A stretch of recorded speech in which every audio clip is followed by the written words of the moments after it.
بسم اللہ الرحمن الرحیم۔ سنبھل کا سانحہ نہایت ہی دردناک اور المناک سانحہ ہے۔ مسجد کے سروے کا معاملہ تو اپنی جگہ پر ہے۔ پلیسز آف ورشپ ایکٹ 1991 کے تحت ہر مذہب اور ہر دھرم کی عبادت گاہیں اور دھارمک استھل جیسے ہیں ویسے ہی رہیں گے۔ کسی کو بھی اس میں چھیڑ چھاڑ کا اختیار نہیں ہے، کسی کو بھی اس میں دخل اندازی کا یا حملہ کرنے کا یا کسی طرح کا کوئی اختیار نہیں۔ ہر ایک دھرم اور مذہب والے کو یہ اختیار ہے کہ وہ اپنی عبادت گاہ اور اپنی دھارمک استھل میں جائے اور عبادت کرے۔ مسجد کے سروے کا معاملہ تو اپنی جگہ پر ہے، لیکن سنبھل میں وہ المناک سانحہ کہ 7 بے قصوروں کی جانیں چلی گئیں، اتنے زخمی پڑے ہوئے ہیں۔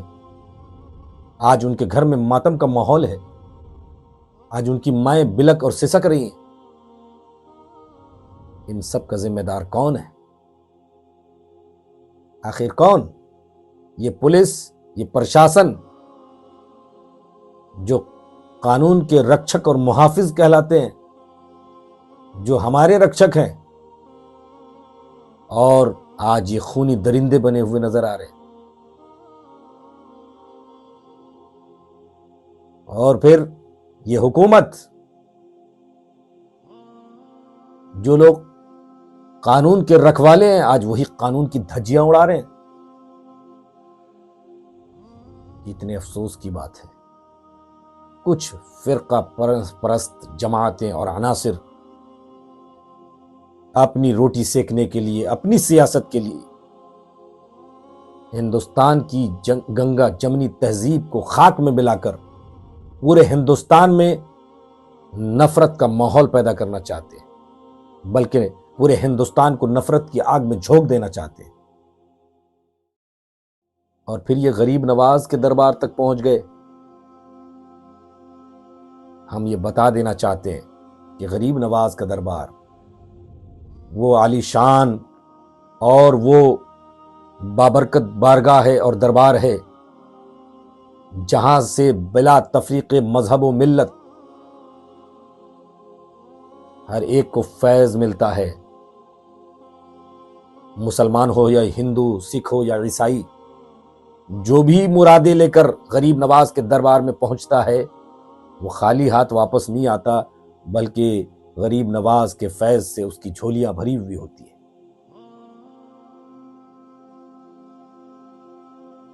نہرو سے لے کر آج کی برسر اقتدار حکومت، جتنے بھی وزیر اعظم بنے، سب کی چادریں یہاں پیش کی گئیں غریب نواز کی بارگاہ میں۔ اس سے یہ بات واضح ہو جاتی ہے کہ حکومتیں بنتی ہیں اور ختم ہوتی ہیں، لیکن غریب نواز کی حکومت، ان کی بادشاہت، ان کی سلطنت 800 سال سے زیادہ ہو گئے قائم ہے۔